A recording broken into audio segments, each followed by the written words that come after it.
السلام علیکم خواتین و حضرات، آج میں آپ کو وادی کاغان کی ایک سچی اور پراسرار کہانی سناتا ہوں۔ کچھ عرصہ پہلے کی بات ہے، میں اپنے 3 دوستوں کے ساتھ وادی کاغان میں تھا۔ وادی کاغان میں کچھ جگہوں پر تو موبائل سگنل ٹھیک کام کرتے ہیں، لیکن اکثر جگہوں پر یا تو بالکل نہیں ہوتے یا بہت کمزور ہوتے ہیں۔ اس لیے عام طور پر لوگ یہ کرتے ہیں کہ جس مقام پر سگنل موجود ہو فون کرنے کے لیے وہاں چلے جاتے ہیں اور ضروری بات کر کے اپنے ٹھکانے پر واپس آ جاتے ہیں۔ وادی کاغان میں ناران سے 15 سے 20 کلومیٹر کے فاصلے پر ایک قصبہ ہے بٹا کنڈی، جہاں ناران کی نسبت رش بہت کم ہوتا ہے۔ ناران کے شور شرابے اور رش سے بچنے کے لیے ہم 4 دوست بٹا کنڈی کے پرسکون مقام پر ایک ہوٹل میں ٹھہرے ہوئے تھے۔ بٹا کنڈی پرسکون تو ضرور تھا، لیکن قباحت وہی تھی کہ یہاں موبائل سگنل نہیں تھے۔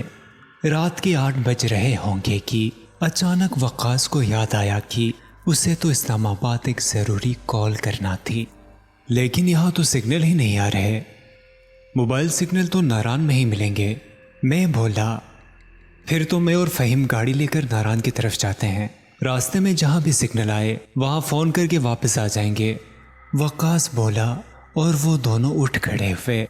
کافی دیر بعد وہ واپس آئے تو ہم دونوں گرم بستروں میں دبکے ہوئے تقریباً نیند کی حالت میں تھے، لیکن میں نے نوٹ کیا کہ ان دونوں کے چہروں پر ہوائیاں اڑ رہی تھیں اور وہ ہم سے بات کیے بغیر اپنے کمرے میں چلے گئے۔ صبح اٹھے تو میں نے وقاص سے پوچھا، کل تم لوگ فون کر کے واپس آئے تو مجھے کچھ پریشان سے لگے، سب خیریت تھی؟ ہاں، وقاص ہنسا اور کہا کہ میں نے اپنے گھر فون کیا تھا، وہاں تو الحمدللہ سب خیریت ہی تھی، لیکن ہم ناران روڈ پر جس جگہ کھڑے ہو کر فون کر رہے تھے وہاں خیریت نہیں تھی۔ کیوں؟ میں حیران ہوا۔ وقاص نے قصہ بتانا شروع کیا۔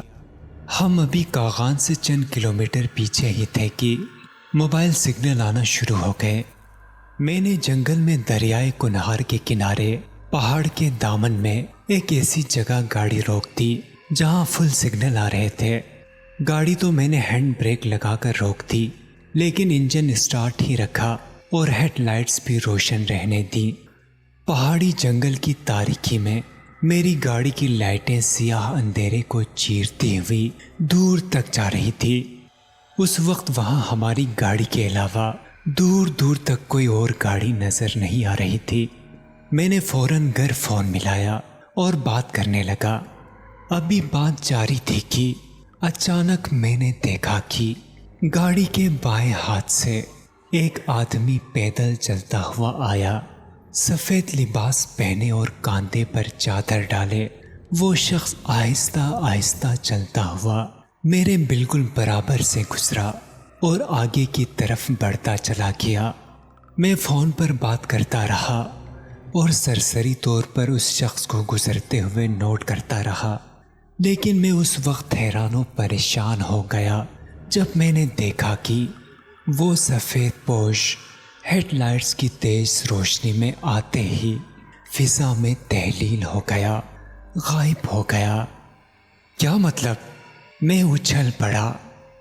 جی، وقاص نے اپنی کہی ہوئی بات کی تصدیق کی اور مزید بولا کہ میں پہلے تو یہی سمجھا کہ شاید یہ میرا وہم ہے، اس لیے سر کو جھٹکا اور فون پر بات جاری رکھی، لیکن چند لمحوں بعد ہی ہم دونوں نے دیکھا کہ اسی طرح کا ایک اور سفید پوش شخص گاڑی کے بائیں طرف پیچھے کی جانب سے آیا اور وہ بھی اسی طرح خراما چلتا ہوا گاڑی کے برابر سے گزرتا ہوا آگے ہیڈ لائٹس کی روشنی میں آیا اور فضا میں تحلیل ہو گیا۔